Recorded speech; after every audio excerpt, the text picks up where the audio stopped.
Yesterday, I talked about why having a New Year's resolution is actually not super helpful and doesn't usually lead to success. Well, today I'm going to go deeper into that. Like, why? Like, exactly, specifically, why is that? And what's a key strategy we can use to create a better version of ourselves?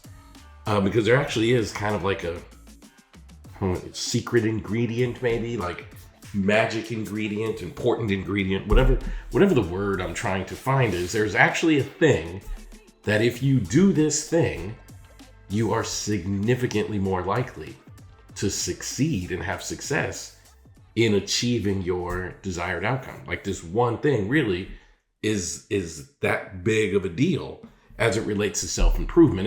And honestly, it's all a New Year's resolution is. I've never heard a New Year's resolution that wasn't about someone kind of improving their life.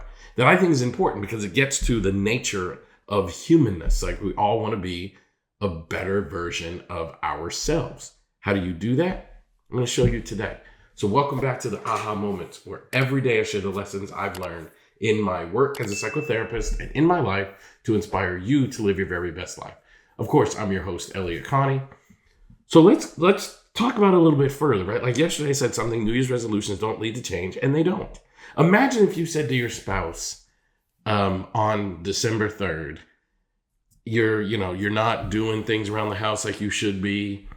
You're not picking up, behind yourself, or you're not meeting their needs or expectations. You're not being kind or romantic. Like, you're not doing any of those things for whatever reason, right? You're just not doing any of these things. Imagine that your partner gets really frustrated with you and says, like, I need you to pick it up. And you say, yep, I'm going to pick it up. I'm just waiting till January 1st because that's my New Year's resolution. Like, that doesn't even make any sense. You have to address the things that you know are going to be good for you and right for you with a level of immediacy. Doesn't matter what the date is. And I know so many people that treat January 1 just because it's a neat and tidy thing in our calendar to like start a new behavior or stop an old behavior that you no longer wish to continue. I know so many people that engage in that, but that's actually not how you create change. That is literally not how it happens. If you want to create lasting change, and here's the magical secret ingredient that everybody needs to know. It starts with loving yourself enough to recognize that you deserve it. And once you do that, once you love yourself enough to recognize that you deserve it, everything changes immediately. Like, you immediately start adding the behaviors that are good for you and removing the behaviors that aren't. It really comes down to self-love. Now, I'm not trying to say that people don't love themselves. What I am saying is we don't usually make that love actionable. We're so used to love being an outward expression. Like, I love my children, so I'll take care of my children. I love my partners, so I'll take care of my partner. I love my friends, I'll take care of my friends. But we sacrifice and we don't take care of ourselves. And as a result, our lives suffer. And if you want to improve your life, if you want to have a better living circumstance, it starts with, I love myself enough to make a change. Like, give myself permission to love myself to improve my life. That's literally how it happens. It's a very simple process. It's a very direct process. It's a very clear process. But most of us don't engage in it because sacrifice and discipline are the highest levels of self-love. And it feels like pain. It's like, I can't drink those sodas. And I've been there. I used to drink a copious amount of soda. And I thought I was doing pretty good because I would drink, Pepsi Zero, Coke Zero.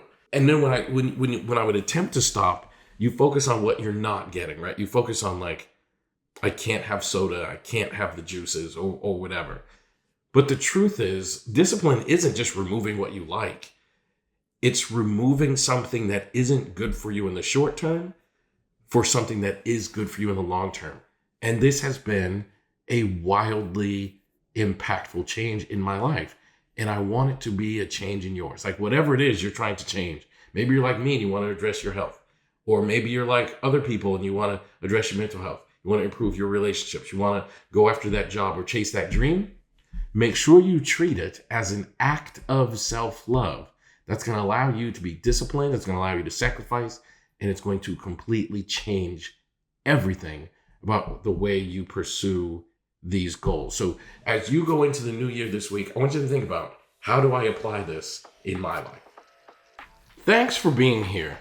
If you wouldn't mind doing me a super huge favor, I would love it if you would share this podcast with at least one person in your life that you think could benefit from hearing this message today. And also, don't forget to subscribe on Apple Podcasts or anywhere else you listen to your podcast. And also follow me on all of the social media platforms: Facebook, Instagram, Blue Sky. You can search for my name, Elliott Connie, or at Elliott Speaks. That's my handle across all platforms. Can't wait to see you tomorrow.